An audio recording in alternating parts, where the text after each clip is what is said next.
Hey, and welcome to whatever this is. Today, I'm talking to Balázs Altsach, a music producer and engineer at The Church Studios based in London.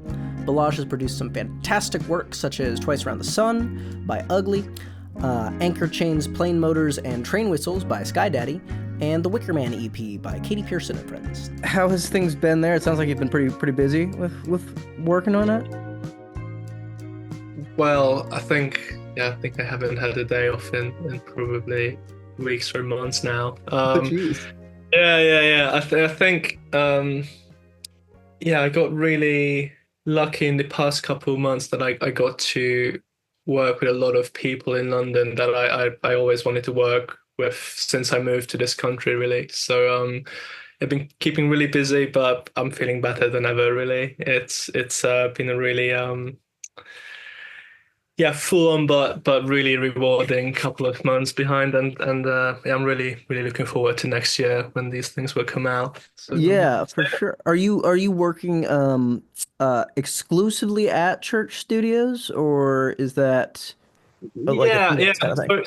So yeah, my day job is that I'm an in-house engineer in the studio, Oh, great. and whenever I have time, mainly on the weekends or late in the evenings, like I just come home and just work on the bits I have, and yeah, yeah, I'm exclusively working there, but like I'm also like a freelance producer, so yeah, that's where I'm at the moment. Nice, nice. So what's the you mind giving me like a little bit of background on you? Because I only information I've really been able to find was in Hungarian, and I do not speak Hungarian.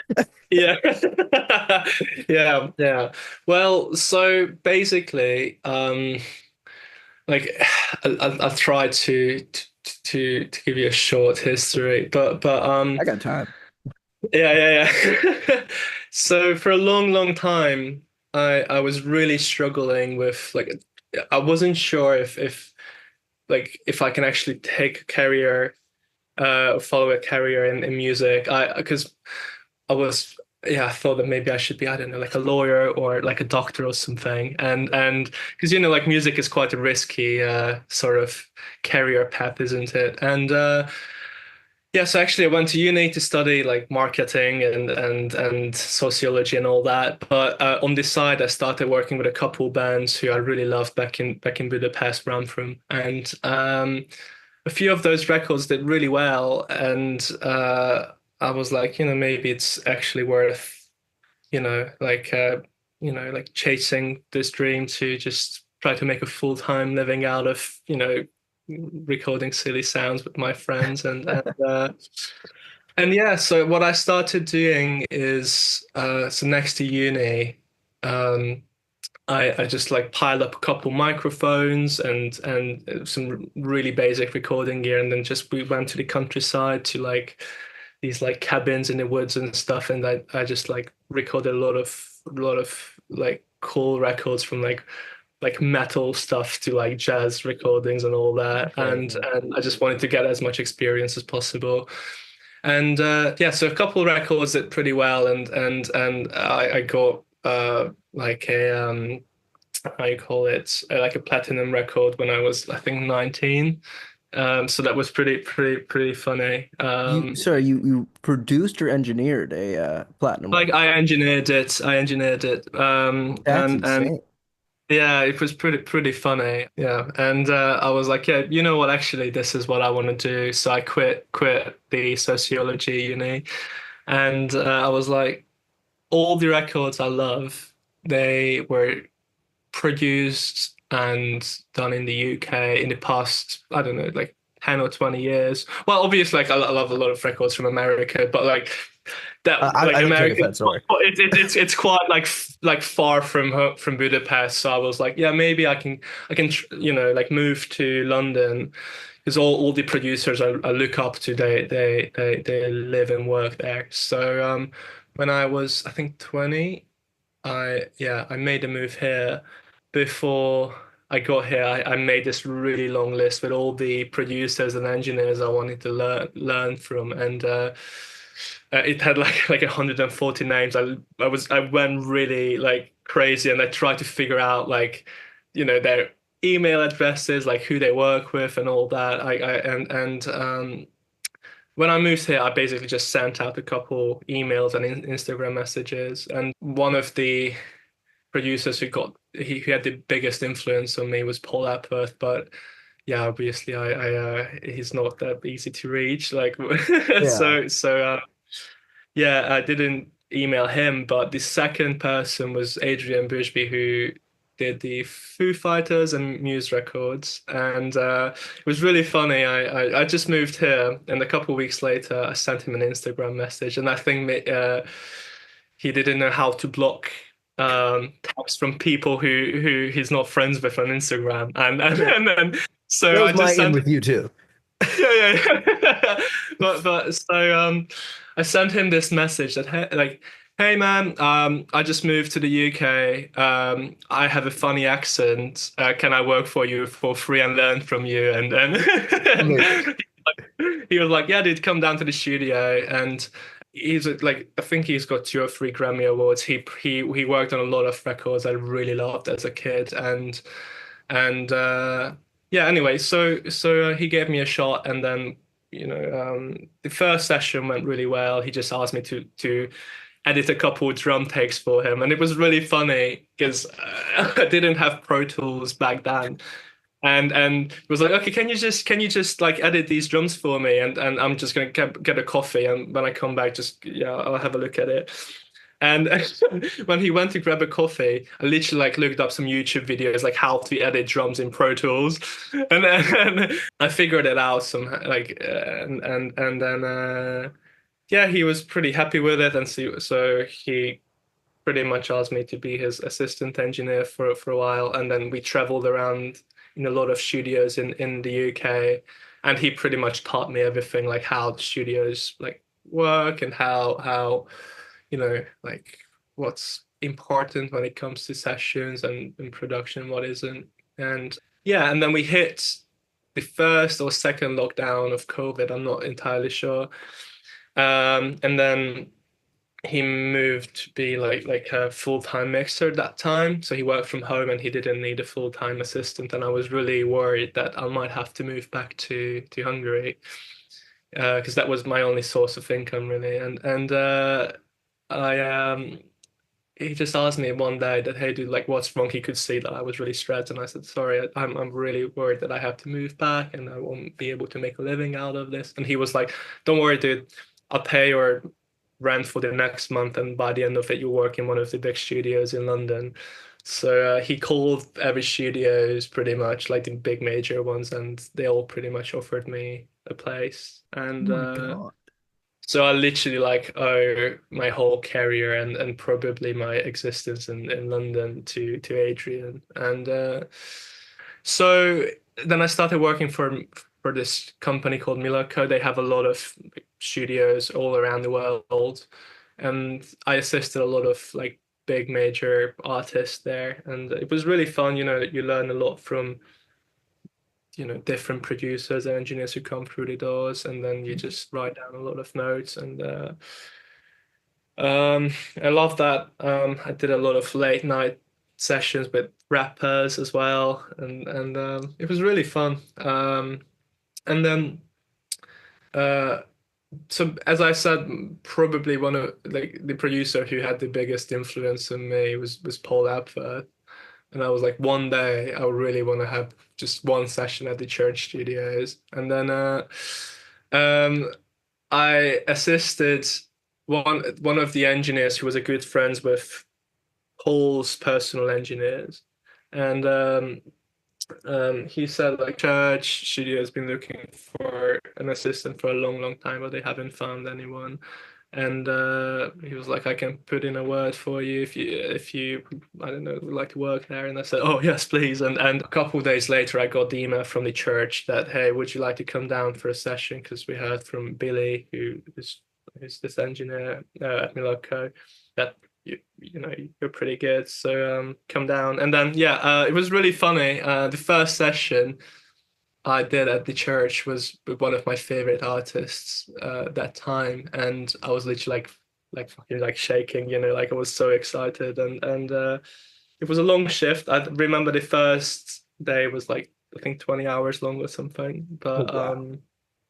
I loved it. And so they kept calling me to do like assist more sessions, and that's where I met Paul, who I work for now. And yeah, I know it's quite a long story, but this is where I'm at now. Like I've been there for 3 years, and I feel like I'm the luckiest man really on earth I because mean, that's amazing. Like the fact that so do you get to work with Paul directly much? When I was researching church studios a little bit, I was like, I didn't know Paul Epworth. I certainly know some of his work now that I've like after I read into him a little bit. Um, and now just now when you were saying that like, oh, one of my biggest influences is Paul Epworth, and it's like, wait a minute, I know that name. So do you get to like work with him, or is he more handles more of the ownership kind of stuff? No, no, no. So yeah, I'm an in-house engineer in his studio, so I engineer his projects when it comes to that.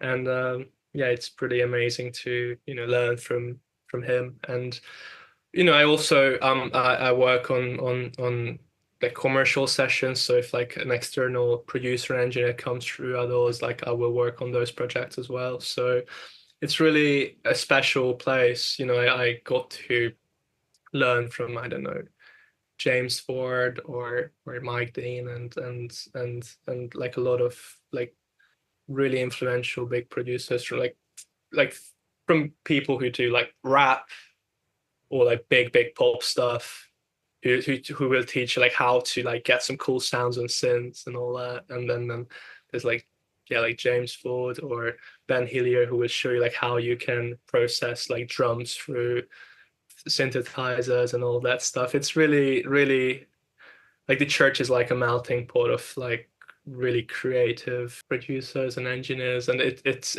a really I feel like emotion and music based studio. It's not about the sort of like tech. It's not just about microphones. It's about like how you I don't know like capture like the feelings and all that. I know it sounds corny. Sorry about that, No, but no.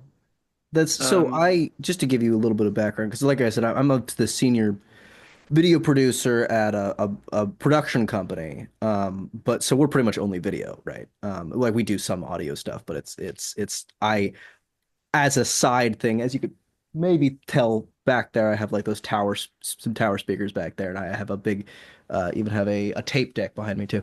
yeah. I have a real passion for this kind of stuff, and I took this audio engineering class at Hall of Justice recording studio, which is like one of the local Seattle ones. That's where I'm based, and just absolutely fell in love with it. And looking, I mean, partially one of the reasons I wanted to talk to you is for guidance, and also largely just because now that I know the language, I love to hear the specifics of this kind of thing. When you're talking about like the feeling of the sound, I think before you're working with microphones much, that's really a confusing thought. But Yeah. then after you start, you're like, oh, it plays such a huge role in every aspect of it. Yeah, exactly. Yeah. Look, I think it took me about like 5 or 6 years since my first record to feel like I'm actually like like like feeling the music I'm working on and not just like working on it, if it makes any sense. So like I heard it from I think maybe it was Adrian who told me this, that your first production or mix will be better than the next 600 or something like that. And the reason for that is when your first mix will be like it's going to come from your heart. You don't know what you're doing on the technical level at all. Like when I did my first productions and mixes, I only had one SM57 and I had no clue like what like I'm doing with the EQs or if it's the right level and all that. I was just like doing what felt right, you know. And then as soon as I got into like okay, like learning like the craft of making records, you get really like techy. I feel like that's all you focus on, like okay, like what microphones am I going to use to get this right sound. And then it's good that you learn the craft of like how you can make a record, but then I think you start actually listening to the music with your technical ears and not with your heart, you know? And it took me again 5 or 6 years to just like enjoy what I'm working on, you know? And I think one of the first records I've done this way was the Ugly EP I did last year. Um, that was the first EP I made in the UK, and I only had the courage to do that after a couple of years of learning at the church, where I was like, okay, I know, and now I know, I guess, the rules of the game. It sounds it sounds maybe a big headed or corny. I'm sorry about it, No. but yeah, it's so now you know like the technical background of this game, and then now you can actually focus on the emotions. And it's just so nice when you get to the point where it almost becomes like a second nature to you, how you set up microphones or like how you capture things, and you can actually focus on like what the artist is trying to tell you, or what they're trying to express, and then you're there to just support them and help them to embrace their art, really. That, and I feel like that's my biggest role these days. Like obviously I make sure that on the technical level there's no problems at all, and personally I really like to record in a really detailed way. So I whatever I put in my productions, I make sure it's like as well recorded as possible. But it's so much more important to just focus on just like how the people feel in the room with you, how you can how you, I don't know, make them more confident about how they express their art. And then and yeah, there's a lot of like weird techniques I started during in the past couple months where I'm trying to push my, I guess, my engineer brain out of the window, and just try to listen and feel it. And like one thing I started doing recently is like I try to mix everything from home, even though like I could mix them at the church. I always come home and mix them here in my bedroom, and I barely have any like soundproofing here, but I have like a couple like wide like acoustic panels here, and I just don't want a screen in front of me. Like when I'm trying to, when I'm mixing or like doing a production, I'm trying to just look between these like speakers and just look at like a white wall pretty much, and just try to see I'm trying to build a world in my head. I'm quite a visual person, I think, and just trying to yeah, just come up with some like visual sort of references in my head when I'm looking between the speakers. It's good to hear because I think something that because we do sound design and stuff, which is you literally have visuals that you're working with, and I'm usually in charge of our sound design, and I think I often will get kind of caught up looking too much at levels and being exactly precise that I don't just Yeah. go with my gut, which is part of the whole point of doing all of this. Yeah.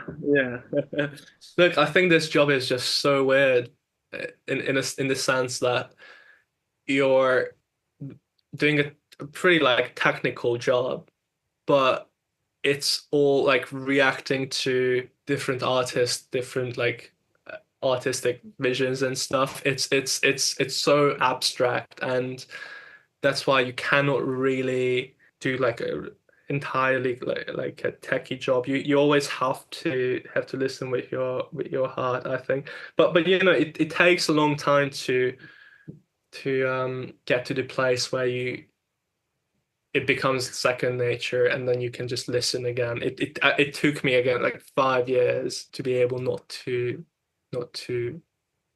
stress too much on the technical elements of the game. What do you kind of view the job of a producer then? I mean, obviously it changes a lot, but because it's an incredibly creative job, and it's also an incredibly technical job, and it's also like you touched on making people feel comfortable and letting them have their artistic vision seen. Like, so how do you view it when you're going in with a new artist? I learned from a lot of different producers, but I think what connects them all universally is that they all are there to help the artist to get from A to B, whatever. And it like there's some producers who will write, we help you to write a part. There's a few producers who will never touch an instrument. There's producers who will also engineer the productions. There's producers who will never touch a microphone. But again, like universally, I think the only role of a producer is to make sure that the artist feels confident in their art, and when I'm working with new artists, I want to really explore like what they've got to say, and then try to find ways for them to express themselves as purely as possible. And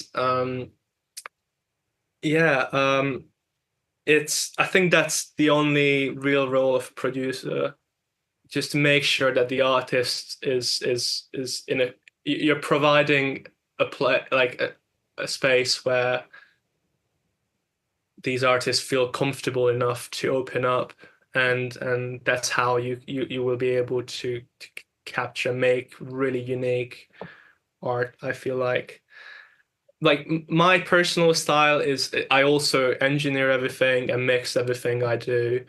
um and I just really I think I go to a lot of band rehearsals, for example. So from like an early demo or an early songwriting phase, I'm in with the band in the room and just trying to make sure that they don't second guess themselves. You know, I want to make sure that at every stage of the production um, period, like they feel as confident as possible. And if they have questions, I always form an opinion and make sure that they feel again like confident about what they've got to say is right. Because I think every artist is right about what they are trying to say. So I usually use this analogy that I feel like it's it's so close, like what the musicians do is so close to like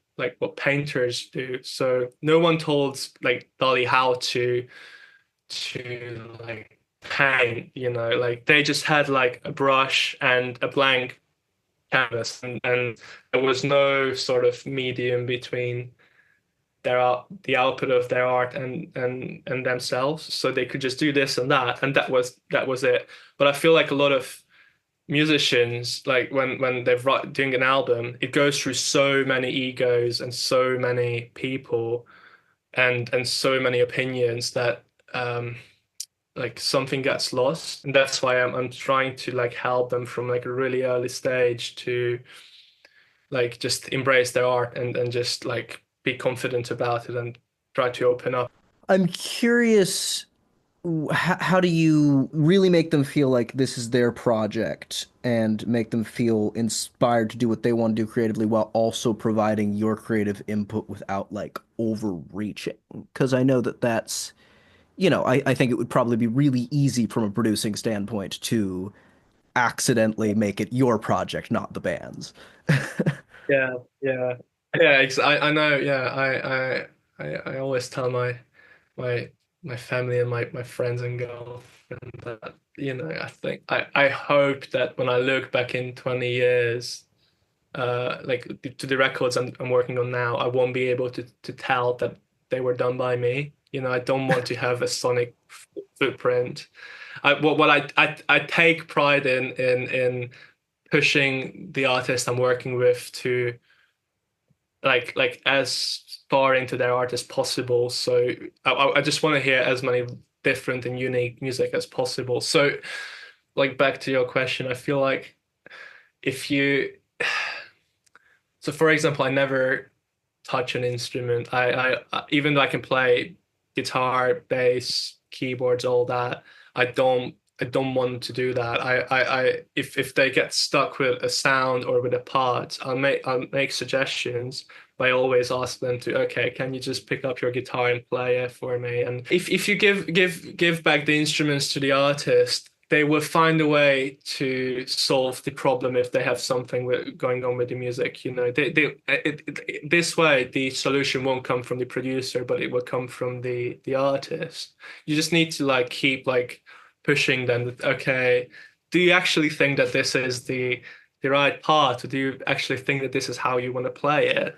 And obviously I make suggestions. It's always a really like consensual and really like democratic way of working, I feel like. And I always ask the artist to send me visual references, like a film or a painting. And if we get stuck or we hit the wall, sometimes what I will do is set up a projector in the studio and just like look at the film together or a painting, and I'll just say, I'm just gonna put the song on loop. Can you just play along, like how and try to play in a way that you would feel like that the music is part of the movie or something like that. And this way, the artist will come up with a solution, and it's not gonna come from me. If you get me, again, I do have some technical solutions to a lot of problems, which I will always share with the artist. But I at first I always try to just push them and try to suggest things that they come up with their own solution to maybe a problem or something. It's not like a problem, but most musicians usually are really like.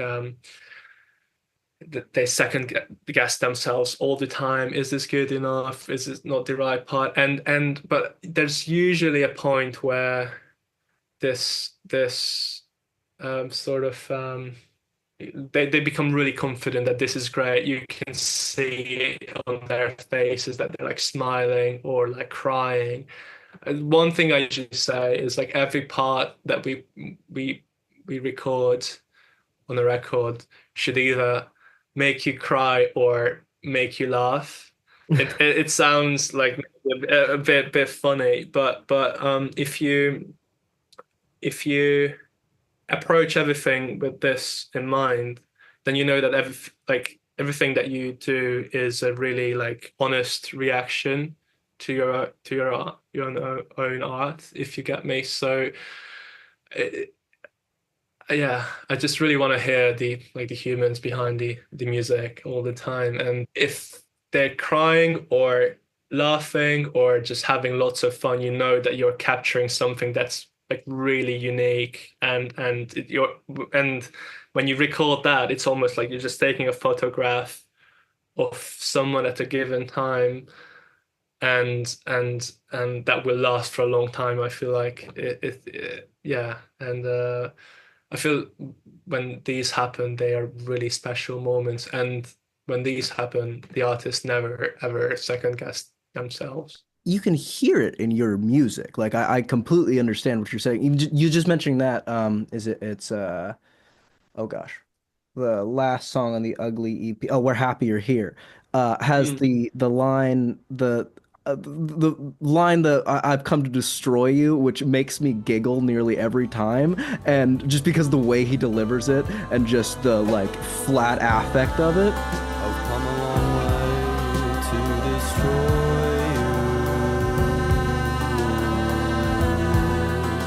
you. Is absolutely just hilarious to me. And then during the I guess the second chorus, when it has the big the song kind of breaks down and then comes back with the like Yeah. the snow portion, when you bring in all of the voices again and the instrumentation, because it gets so stripped back and then comes back with that huge in your face section of everyone, it the first time I heard it, now a couple subsequent times, did also make me cry. That's the same song. Backseat crawl, failure falls to fall, simple sailors.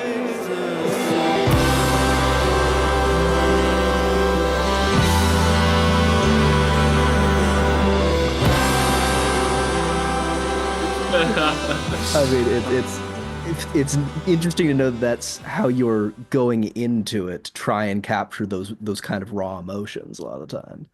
Yeah, yeah. I think it's so easy these days to really streamline a song or an artist. It's so easy to make it really polished and perfect. But I think in the age of AI, especially and in 2025, it makes no sense to me at all to hide these small imperfections. I think actually that's exactly what I'm trying to push and emphasize as much as possible because that's what makes a human, and that's what I'm trying to capture with every record I'm working on. Very Yeah. contentious question then. Do you have a preference over digital versus analog? Because I know that Here we go. Uh, let's see how many people we can piss off. okay. All right. I would have a big analog recording console, analog gear, just so you can like capture the vibe as early in the production phase as possible. So usually these days when I'm tracking, it almost sounds like how it will sound in the final mix. I'm baking all the sounds in. I'm making decisions on the spot. And if you don't have analog gear, I feel like it's really hard to do that sometimes. Um, so yeah, but I think it doesn't matter at all. These like sorry, but No that pressure. like there's no to my ears I can never tell if something was recorded on even tape or mixed on a digital board or a big Neve console or whatever. I think people don't care about it, to be honest. Like again, like when I got into engineering, that was all I cared about. Like literally, like I was like trying to figure out like what EQs they had on the vocals and what compressors at what knee setting and all that shit. I was like really obsessed with it, and again, it's really good to learn these, but I think as long as they're making again you excited about what you're working on, it doesn't matter at all. I'm so happy to make records with just two SM57s into a shitty Scarlett interface, but I'm also happy to work on the biggest Neve console in the world and record onto tape. I think there's a tendency with music fans versus people who actually work in the industry to have make this a really big point of contention. And it's like, I don't know, man. Like you can make good music with a lot of stuff. I mean, I think Yeah, that there's I there know. there's some merit to like I like to and I can see you have some of the records on your shelf. I like records too. Um but I listen to a lot of stuff digitally as well because it's like for me it matters a little bit more of what I feel like the artist's like intention would have been with it. You know, if I'm listening to something from the 70s, they probably weren't thinking that this is going to sound great on an MP3. But I think Yeah. when it comes to recording specifically, I mean, we in my class we went over both, and it seems like, I mean, wave files have so much data at this point too. You're not losing anything. If anything, I think there's just some. What's nice about analog is at times the restriction, it seems like, too, because it encourages you to do different creative things. I think, yeah, I absolutely agree with you. The only thing that I'm still quite techy about is monitoring, actually. Oh yeah. So um again, I don't really care. I don't care if it's like it was recorded at 96K or whatever, but I think the reason you need to have a good set of monitors is you can actually hear what you're doing. And so this way you can express yourself in in, with so much more detail. So, so when I start, actually, I did the whole like ugly PMDs, like Yamaha stands, and like like everybody was happy with them. But now I've got these like big ATCs, and I feel like I can just literally like go deeper into what the artist and what I have in my mind because there's just more detail and more sort of space you can work with. So I think having a clear set of monitors is just the most important thing that you can ever invest in. That's the only thing that I'm actually quite anal about, is having a good set of speakers in a fairly well treated room. And from there, I'm so happy to work with shitty mics, shitty interfaces. As long as I hear what I'm doing, I'm fine. Do you predominantly do your mixing with speakers then versus headphones? Because I feel like Yeah, although I have these like all these headphones, I tend to work on speakers really quietly usually. so. Then, do you have like sort of a preference as to what you like to produce and or engineer, or is it? It sounds like you like to kind of go all over the place with it. Yeah. Yeah, I do. I don't really.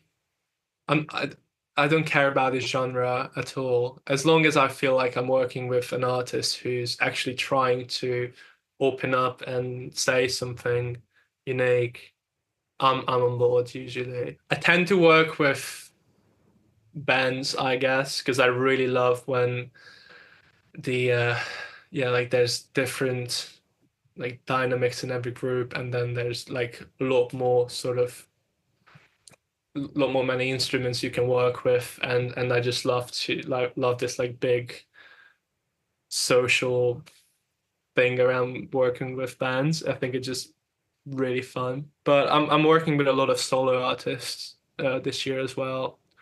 Um, Again, as long as I feel like they genuinely want to say something, and it's not just they're not making music for the sake of making music or writing a banger, then I'll be on board, I think. Yeah, that element of authenticity is important. When you're working with bands, do you typically prefer to isolate each track, each instrument, and record it separately, then bring it together in the mix, or do you like to record as much together as possible? I almost exclusively record the bands together in a big live room, usually. I think that's a really big I hear a big difference when it comes to tracking a band together without a click track, especially compared to tracking a band to a click and then overdubbing every instrument separately. Um, I'm not saying one is right or wrong, but I feel like I'm trying to capture a photo of a set of people together and their dynamics, and I feel like it becomes a bit disjointed when you track them separately. But so I track them together, and then we do lots of overdubs together again. Um, so again, I don't shy away from doing overdubs or even re-recording parts, but whenever I do drums, bass, guitars, I always exclusively record them together. There's just something really special in those takes, I feel. Interesting, because I was curious with, I mean, both the Ugly EP and the Sky Daddy EP. They both sound they have a real grandiose nature to them. So how do you go about like it sounds like you are overdubbing a fair amount too, but like how do you go about recording such a large scale? It seems like there's a lot of That's instruments and a it. lot of people. Yeah, that's yeah. Thank you. It's interesting. I got this a lot. Actually, I don't know. I feel like as long as you're making decisions constantly and paying attention to the smallest details, um, you will end up with this big sound anyway. Because just think about it. It's like when you're making a record and tracking a drum kit, or when you track like that's like 110 decibels, really loud, and then you record like a really tiny sounding, I don't know, like a violin or something. In the mix, you can make them the same volume, if you get me. It's really, I think this is just really fascinating, isn't it? That you can make a vocal sound as loud as a snare drum in the final mix. So again, if you just try to capture everything with as much detail as possible, then you will just end up with this big sound, I feel like. And again, I just try to make sure that every small detail we add to the production is actually adding to the song and it's not fighting with anything else. And yeah, it's I guess it's not coming from loads of overdubs. It's just coming from making decisions about, okay, um, this part will push the like this part of the frequency spectrum a bit more. That part will make the low end feel a lot bigger. So I usually like I solo all the frequency bands when I'm producing. Usually I don't do it with the artist. I just take notes. So let's say when I'm getting the first demos, I will put like a low pass filter on the whole demo that we did together. And I'm just gonna solo like what's happening between the kick drum and the bass drum. Is there more space we can add to that? So usually you can add like I don't know, like maybe like a cello part or a synth part that you can tune really low down, and you don't really hear it in the final mix, but it's there. And then you move up, you solo like the frequency range between like 200 hertz and I don't know, like 4 kilohertz or something. So what's happening in the mid range? You have vocals, but what else can you put in there? You can put in like guitars, more strings, all that. So like it's almost like a rainbow. And if you do this, so like from top to bottom, you go through the songs that you're working on, you can just put so much detail into the songs usually. And again, I'm not trying to like fulfill this perfect rainbow all the time. That's again, I'm trying to make sure that the artist is like feeling really confident and having fun, but also it's you can end up with this massive sound. I feel like if you just try to put, you know, parts that are all like pushing and pulling the same way in the lower frequencies and in the higher frequencies as well.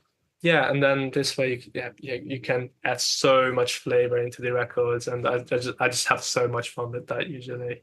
How long does See, that process typically, like we'll go with Twice Around the Sun because I have a bunch of questions about Twice Around the Sun too that I'll ask yeah. some of at least. But using it as an example, how long does that process take you? Because that sounds, I mean, you hear that precision in the mix. One of the reasons that this album, that Twice Around the Sun and the Sky Daddy EP have stuck with me as well as they have is because they have such a incredibly defined sound. I assumed that you were working with several different engineers as well, and it sounds like it's mostly not just you. Um, so how long does it take to get all of that in play? And I'm assuming that's got to be done through digital uh, precision, right? Or are you using analog gear for that too? No, I'm using digital Yeah. stuff like yeah. Look, I just I I don't sleep that much, you know, so I just have so much fun with this. Honestly, like it just makes me so excited to just okay, when I get home from a studio session from work and then come here and then just I don't know, turn the speakers up and then just solo these frequencies and okay, like what can I add to this? It's like sometimes it takes me just a couple hours. Sometimes it takes me days or even weeks. You know, but we always, you know, like it's a really democratic process what I'm doing with every artist I'm working with. So I always just suggest things, see how they react to that. And if they're into it, then we just record it. And then sometimes it hit the wall, sometimes it works out well. But it's not as long as you would think probably, as long as you're like following your heart and having fun. Again, like I'm having so much fucking fun when I'm making my records. I'm like laughing and crying all the time. I mean, it's a really emotion. It's a really hard job. I feel like if once you open up to it. but I just wouldn't I couldn't do anything else, you know. So yeah, it takes however long it takes, really. That's a fair enough answer. Yeah. With any artist, I imagine that changes so drastically. I mean, I was even listening to the Wicker Man EP, and it seemed like that compared to like both the Ugly EP and the Sky Daddy EP, they both sounded, all three of them sounded great, but it was interesting hearing just a relative to what I had heard from you, a very different sound, a very different scope. Yeah. The Wicker Man EP was really fun. I was a big fan of the movie and Katie as well. And I think around COVID, a lot of people in London really turned towards like traditional folk music. I feel like a lot of people wanted to just like chill out for a bit and then yeah, found a getaway in folk music. Yeah, it was a really good creative challenge. I loved every moment of it. But again, with that EP, again, my what I did, I just had a projector with the film going on all the time when I was producing and mixing, and then just tried to push it as far as I could. Um, yeah, but I don't I again I never ever push anything on any artist. So if they want to spend more time on something, I'm so up for it. So if we need to sit on a synth part for days or weeks, I'm happy to do that. But sometimes with other artists, like we can do a whole EP in just a day, you know, fully produced and even mixed sometimes. That EP came together so quickly. Like we just tracked everything together with the band, and then uh yeah, it was so quick, but I loved it. How'd you get involved with that project? So um I again when I first moved, well actually no, so it came through the ugly stuff. So one of my best friends is Sam, the lead singer of Ugly. He put me in touch with this folk group called Roadside Hacks, who were also part of the whole Wicker Man EP. And I started working on an album with them. It's nearly done now, by the way. It's going to come out next year Sorry, or later. with the Wicker Man group or with the Sorry, the Roadside Hacks folk group, and Gotcha. and then they asked me if I could produce the Wicker Man EP on the side to their album. Yeah, like London is amazing right now. Literally, like all these bands know each other, and they will recommend the producers and all that around, you know. So that's how I just, you know, I just got really lucky to be part of this scene where the Ugly Guys suggested me to this folk group to work with them, and they were up for it, and then we just did it. It's not shocking to me that there's some connective tissue to the between the Ugly and um the Wicker Man EP, and like they have such a different sound, but I in hearing it even outside of just your producing, I'm like, I bet some of these people know each other. Yeah. So then if you came from Hungary, did you with like Sam from Ugly, did you know him before you moved here, or was that just got to know him? No. I just got to know him like through uni, and yeah, we just got friends at uni, and yeah. Again, I quit university after my first year here. But yeah, through Ugly, I got introduced to this whole scene in London, and it's really vibrant and it's so exciting, man. Like you're just not ready for next year. Like so many good artists are like really like making amazing records right now, and yeah, you will hear it. I'm so excited, and yeah, like it's a really supportive, vibrant community in uh, like London guitar-based music. I feel like. Um, and they're not stepping on each other's toes. There's a couple people who do more poppy stuff, a couple bands who do more rocky stuff, but it's all like really like supportive, and I think pretty much all the bands in London who you see at cool festival slots this year or in different cool, I don't know, like music articles and stuff, they know each other Yeah. pretty well. I continue to forever be jealous of the music scene in England, just at any given time in history. It feels like the main music that I like really got into listening to music was all from like the 70s, and of course that's when seemingly every good band was from London. Yeah. I'm really looking forward to just hearing what has been coming out of there just a little bit lately, because also the oh gosh, it's another EP. I don't remember it off the top of my. It's also from the British scene. It has a song called "The Invisible Man" that's absolutely stunning. It has like there seems to be in general this almost blend of like post rock going on over there right now. Post rock with like some kind of art punk in Yeah. interesting ways. Yeah, I think a couple years ago there was a big like upheaval in like post punk and post rock. But what I see now is that like these artists are like are really pushing the boundaries. They're not just like post punk artists. They're like literally like quality like pop songwriters, if you get me. So like if you look back in the 70s, like Fleetwood Mac and all that, like that was the pop music of that era, right? And I feel like what Ugly is bringing into the scene, or like I'm working with Blue Bentley right now on their amazing band.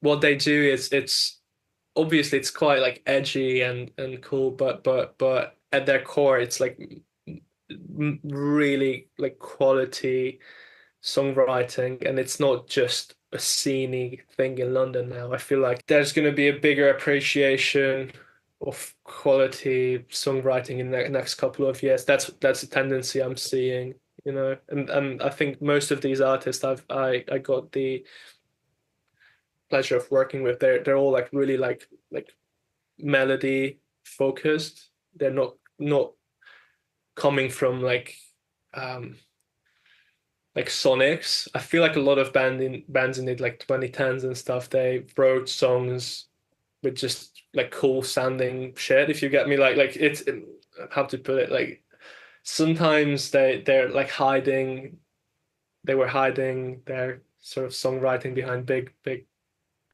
productions. almost. Like not that has maybe Yeah. a too negative of a connotation, but like kind of that vibe of like you this is you're doing one cool thing, Yeah. but there's also like a lot of songs here that should probably have a little bit more going on. Yeah, exactly. And I think these people and like these artists in the current scene, they're like all they care about is like coming up with the best melody they have. They're like really like purists in that sense. And so it's coming from a really good place where I think these songs are like real. They work on just an acoustic guitar and with a vocal, but they also work on like a full-on production with strings and synths and all that, if you get me. Yeah. So did have these artists, or I guess the vibe of music that they're producing, has that just found you, or do you have like post rock influences with it in like this music that you're into? Because that's something I've noticed from a production standpoint too. Like you have a much you use a much wider dynamic range than like a lot of music, much more like how I see in post rock, where you have that like really quiet parts and then really loud parts in a way that helps with scale. Again, I don't care if the last chorus is twice as loud as the first one, you know. Honestly, like a couple years ago, I couldn't sleep because I was so worried about Loves, my mix bus. Yeah, of Yeah. course. Oh my God, like literally the last chorus is 10, like I don't know, like 6 dBs louder than the first verse. And then I started like turning down the last chorus, and then the song didn't have the same impact as before. So I stopped looking at numbers and luffs and all that. So yeah, I think I just really love a big dynamic range. I think that that makes the records feel a lot more lively, more exciting, and impactful. Um, so yeah, I try not to compress. I try to avoid compression as much as possible for that reason. Do you have like a background in any like classical recording? Because I know that's huge in that sphere, or Not is it just really. what's felt natural?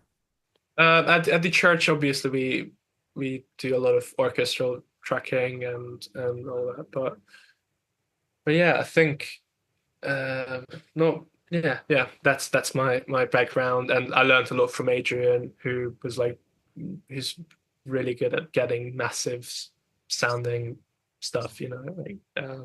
And again, it's not coming from compression. I feel like it's coming from like hyping up the artist to open up, and then they will just smash the kit apart, or they will play the guitar loud, like with more dynamic range, and that's a lot more exciting, I think, than just you can suck out the energy so easily if you're compressing things too much. So, what did the I guess just the recording process look like with the Ugly EP then? Both just you get as nerdy and in depth as you want. I'm here to just hear some details about it because I feel like I've been tiptoeing around wanting to talk to you about that a little bit too.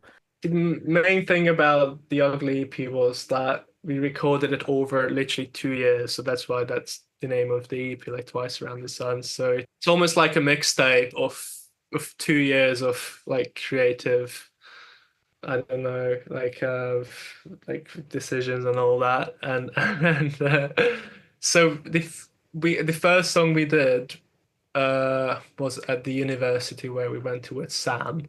We recorded everything in one of the smaller like university practice rooms, just with a handful of microphones, and then we did uh, actually, so we did two tunes there.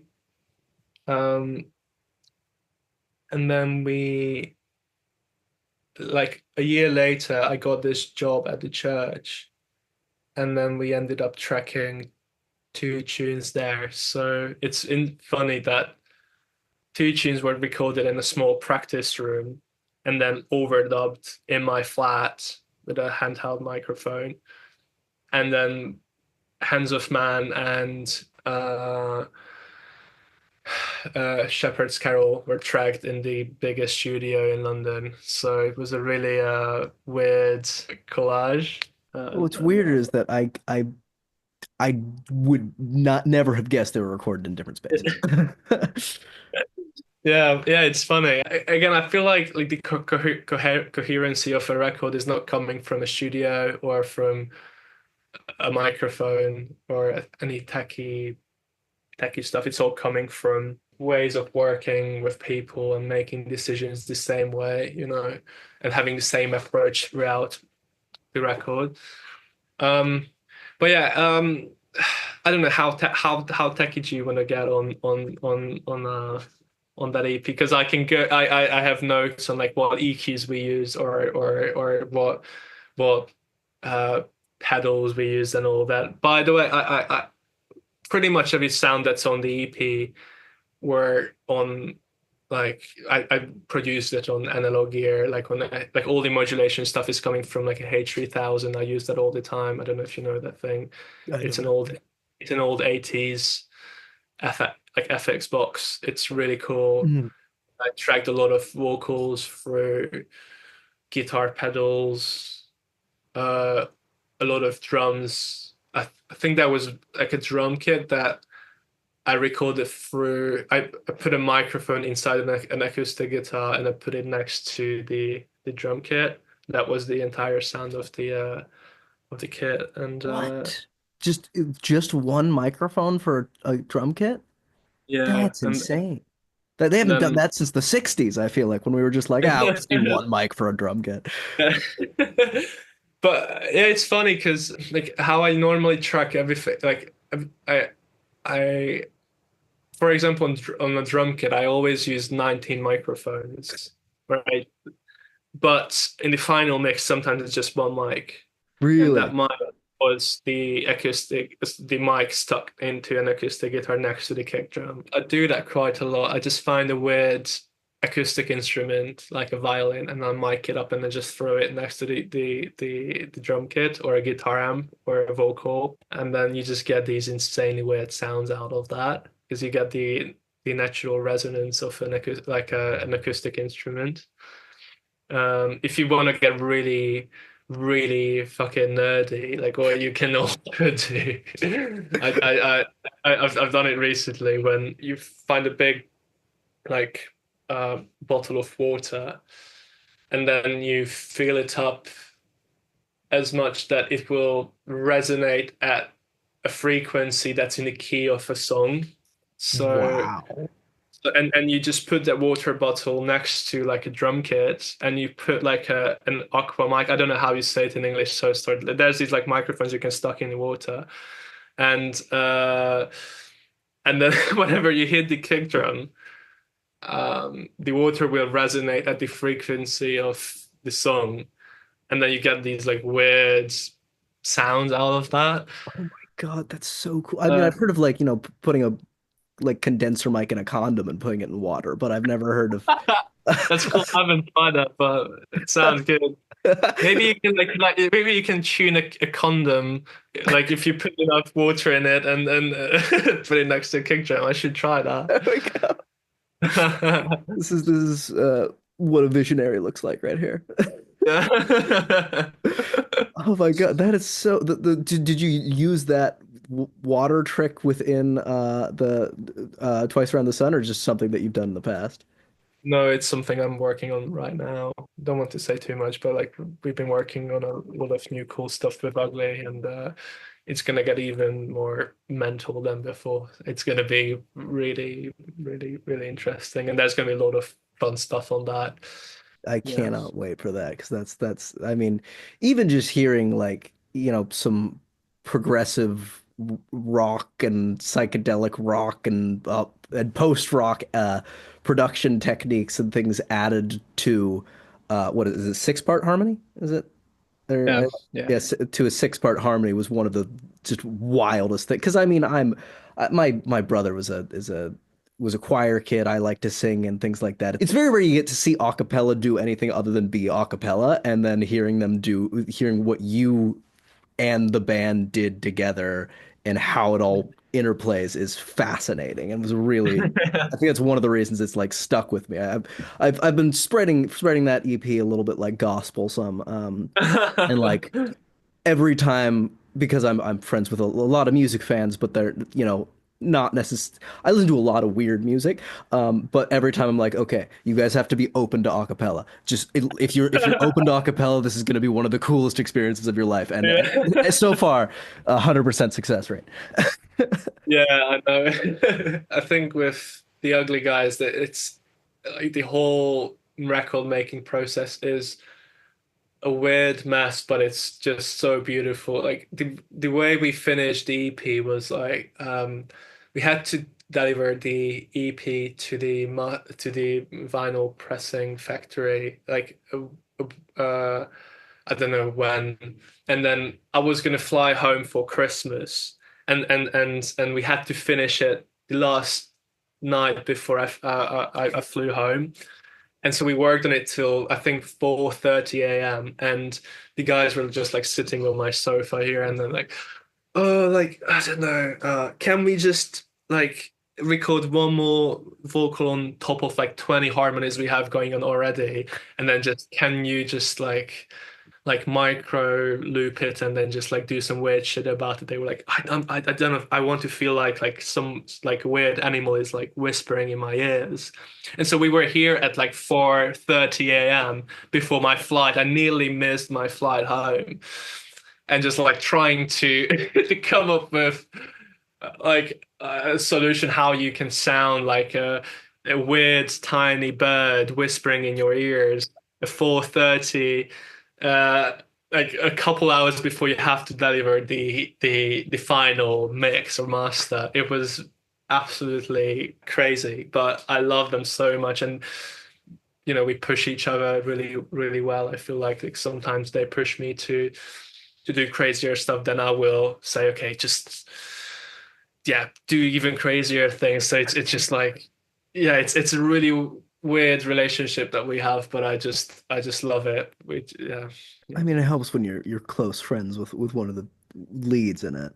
Then, so yeah. how collaborative is that process in post, or I mean, actually in recording too? Like, how much input are they giving with what you're doing with the production, and how much of it is it, do they just hand it to you and you just do what you want?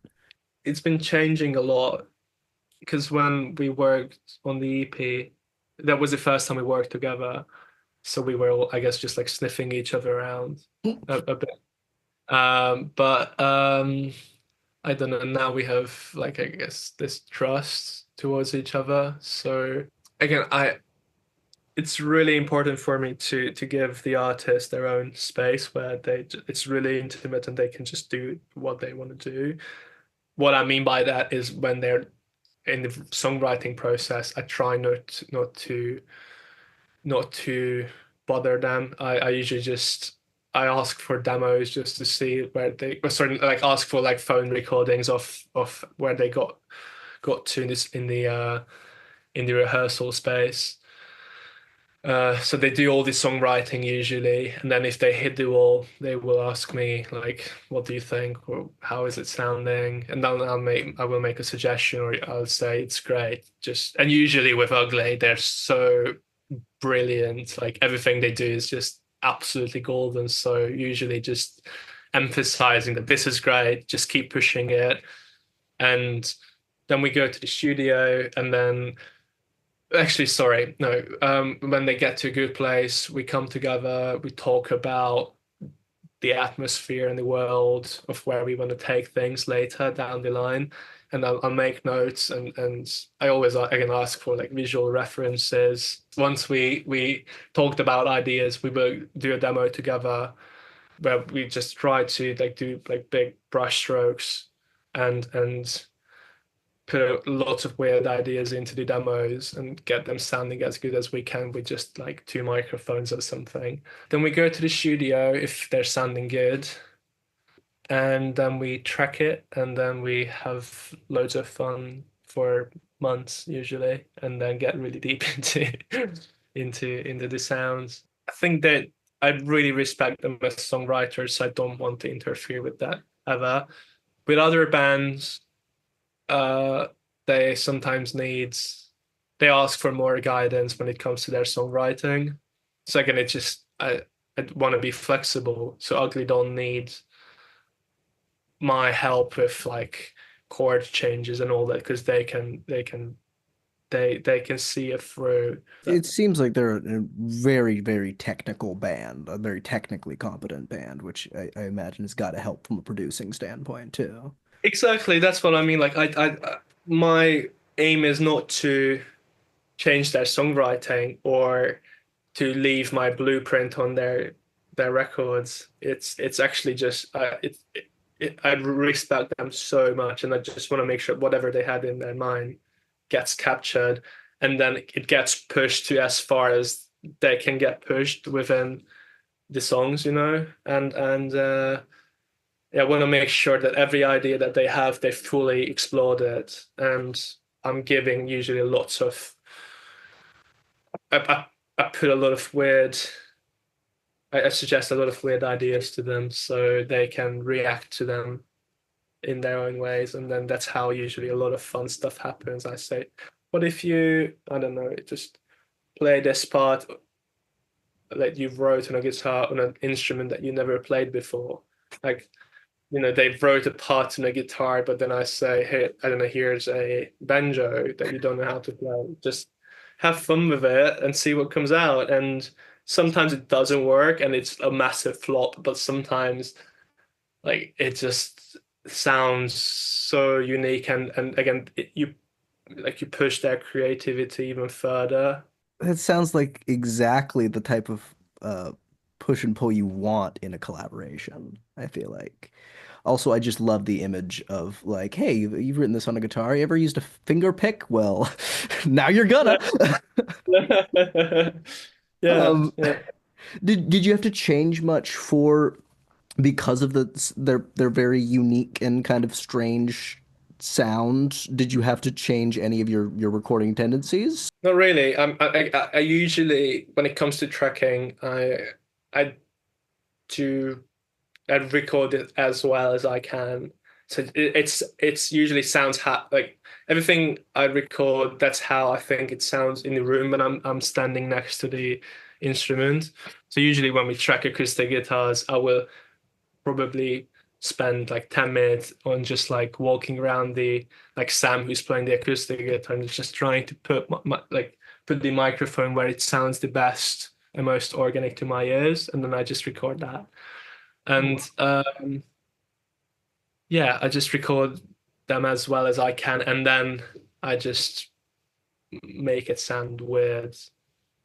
But, you know, yeah, because I think if you just record everything in a clean way, it's um, it's usually good and sometimes enough, but sometimes um, you need to sort of push it a bit further creatively to create like a weird world around the sound around the record, if you get me. So yeah. What were some of your favorite elements of it then from like a production standpoint? I was really tired, but when we did those last BVs, like background vocals on Icy Wind, like before I had to catch my flight, those were fucking insane. Like Harry the bassist was like, I want to sound like a crow.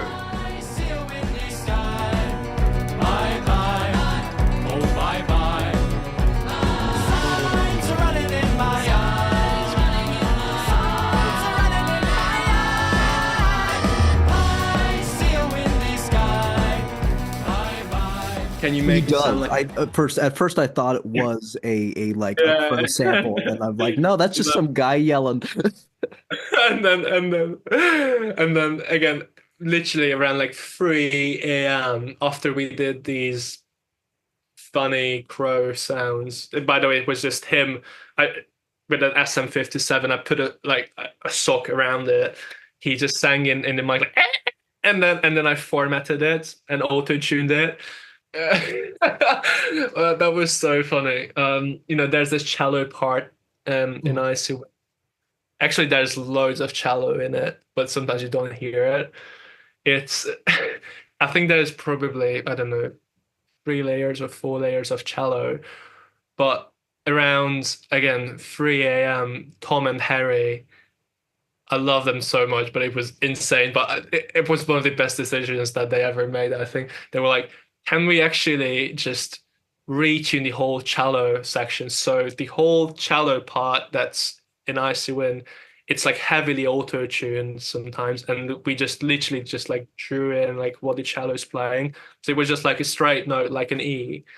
But then they were like, can we go from E to I don't know where? And then we just tuned it, and it sounds wacky, sounds really weird, but it's part of the sound, like a cello. Like, we literally like recorded the cello, like we had a really good cellist in a really nice studio, and then around like 2 months later at 3 a.m. a band member says, can we just auto tune the shit out of this and then make it sound wacky? Also seeing your best friends pushing themselves to their limits, it's a really special feeling. I'm just so proud of them, and when you go to see them live, like it's so emotional. Maybe you already answered it with your crow and cello vibes, but do you have a favorite thing in the album that you don't think anybody will notice? Because I know whenever I make something, I will have a million things where I'm like, oh, I love this, and no one's gonna notice it. Loads of percussion layers that you can barely hear, but they're pushing the feeling of the tempo, if you get me. Like sometimes if you put like a weird sounding like tambourine or like an arpeggiated synth or something in the mix really low, like a faster tempo, like a double tempo, if it makes you feel like the song is faster than what the actual BPM is. So there's like a lot of tricks like that, like audio illusions. Or there's like a shepherd tone, I think, in Happy You're Here. Do you know what a shepherd tone is? Yeah, a tone that sounds like it's rising, even though it's not. But Yeah, exactly. psychoacoustics. Or actually, it's really funny. There's this joke I started to do on every record I produce now. There's this wooden frog at the church. It's like a percussion instrument, Okay. and and, and we have this game with every artist I work with that I say at the first day of the tracking sessions that I'm gonna record. The only instrument I'm gonna play on the record is this wooden frog, and I will process the shit out of it, and I will put it on your record somewhere. And then by the end of the final like mixing stage, you have to tell me where the frog was, and then where I played it. Yeah, so it's got like me playing the wooden frog somewhere on the EP. I'm not gonna tell you where. Uh, it's on the Sky Daddy stuff as well. So we started this joke that I should pick up this producer name called the Frog or something.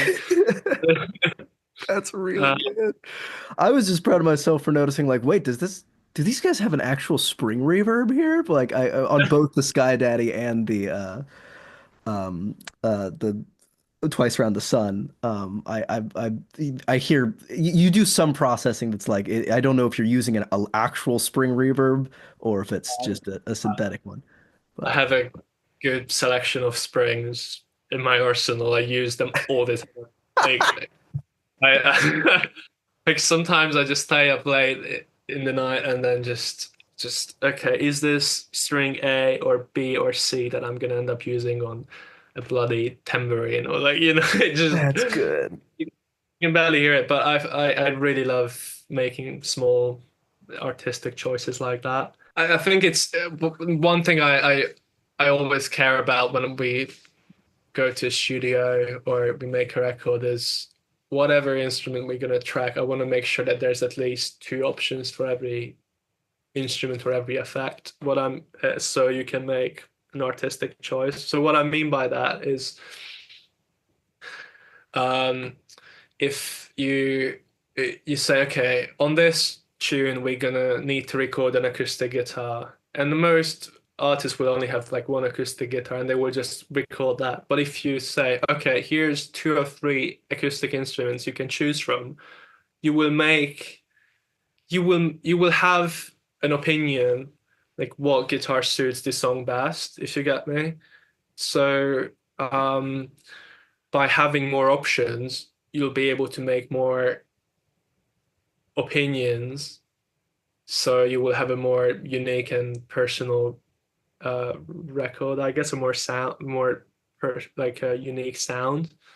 So that's why I have a couple different springs I use and a couple different reverbs I use or different micro loopers or with stuff like that. I don't think you should have like 20,000 different spring reverbs, but just having like a couple options, you can make more detailed decisions when it comes to making records, I feel like, and this way it's more personal, it's more human. And I think on the Ugly EP, I'm pretty sure that every acoustic guitar were tracked on a different acoustic guitar according to the song, even though we had access to every guitar at every song.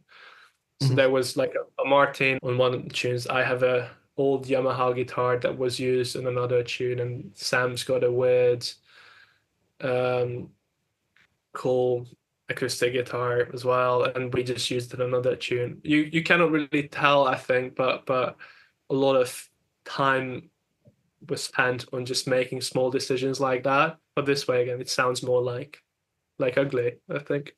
Yeah.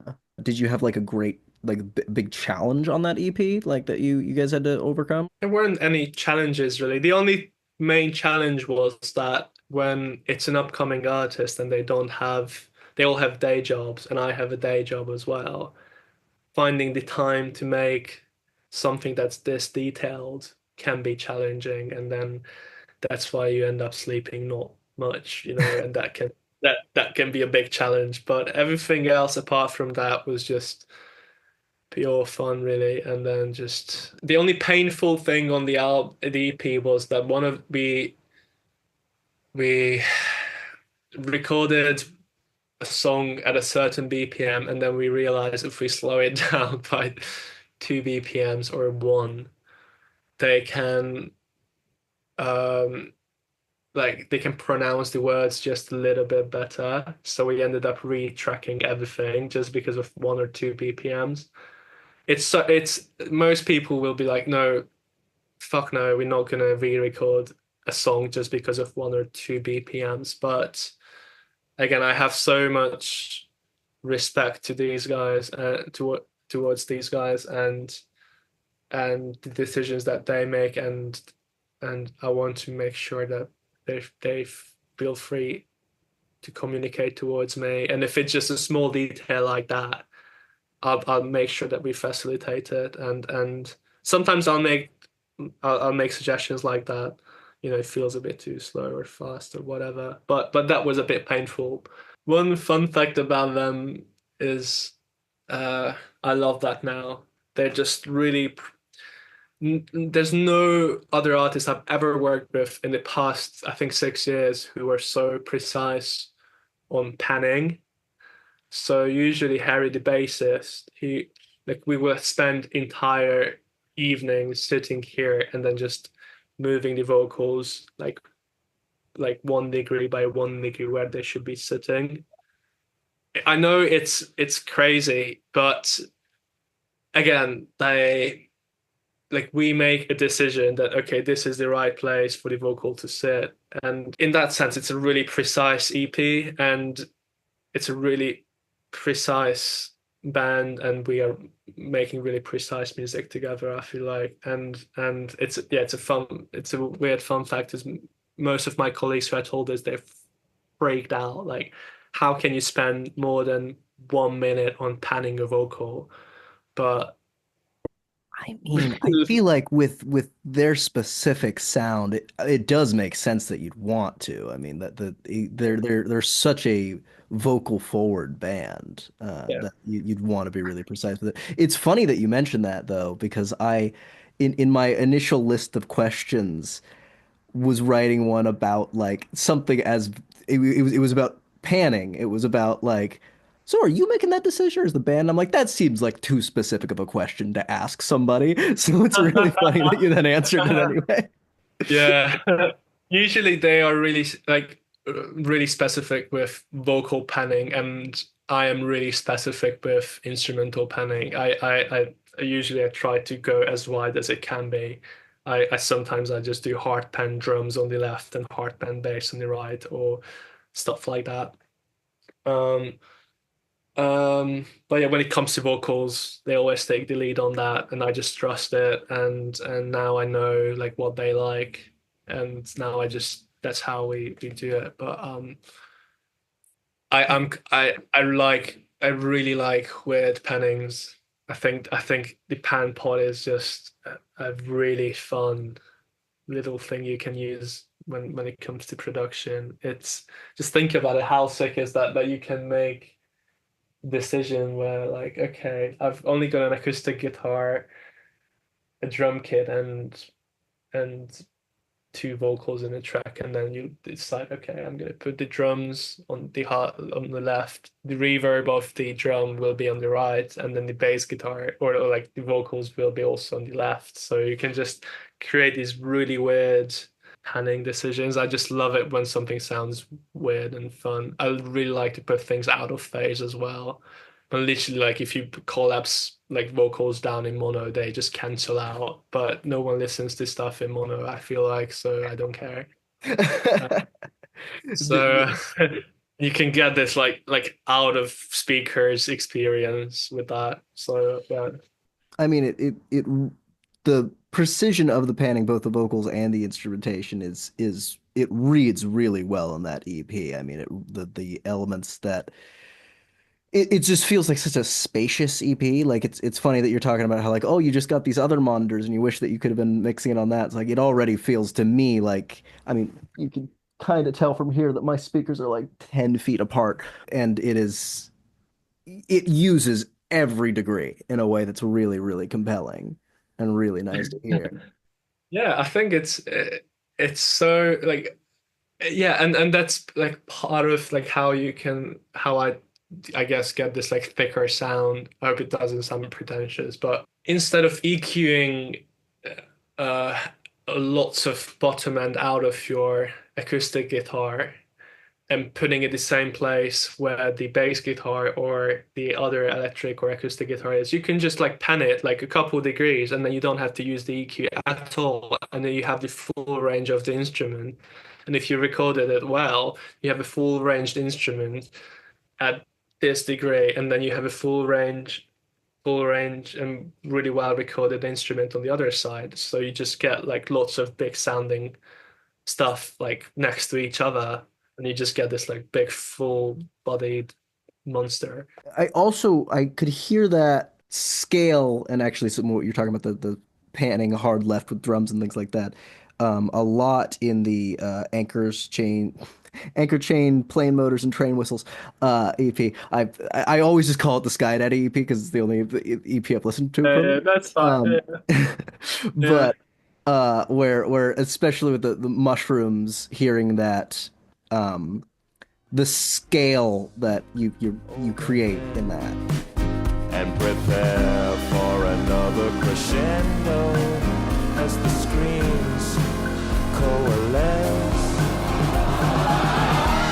And then it just blew, yeah, and tore a hole in the sky. It reads really, really well. Especially the knowing now that you have multiple spring reverbs, like the drums are at one point I think panned hard left with spring reverb attached to them, and it has such a nice alien feeling to it. yeah, yeah. Yeah, but I try not to like use these for the sake of using them, you know. I Yeah. feel like at that point I was like, or like this section needs to be pushed a little bit, or we had this idea with the artist that okay, maybe if we do like choose this spring on the drum kit, it will resonate with the lyrics a bit more, or you know, but just because we have access to springs or weird stuff, we shouldn't use them. How do you figure out when you're just doing something because you want to versus doing it because it's actually going to serve a purpose? um, well, for a long time, I was just, you know, like having fun and didn't really ask any questions from myself. I was just, which is obviously great, but these days I'm really just trying to like close my eyes and ask like, does it actually need anything or not? If not, then probably you shouldn't use it. And if you feel like it's missing something, you should probably ask the artist, hey, do you feel the same way? And I'm just trying to be like honest with myself and with the artist. And it took me a long time to get to a place where I feel like I'm comfortable sharing my opinion. And also when I listen to something and look in the mirror, I don't hear my sound or my ideas. All I hear is just an emotional reaction to melodies and